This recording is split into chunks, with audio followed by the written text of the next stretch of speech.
Let us make Agidi Jellof this weekend. While you listen to me sing the national anthem. One, two, go. Nigeria, we hail thee, our own dear native land. Though tribe and tongue may differ, in brotherhood we stand. Ahoo! So I had to use corn flour to make my agidi jollof because I couldn't process the corn from beginning to the end. So this is where the main work is. You have to turn it so it doesn't get any lumps.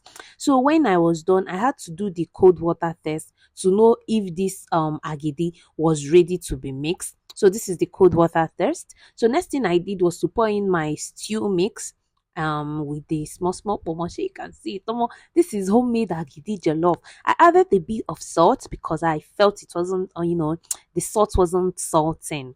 So agidi is ready. Oh.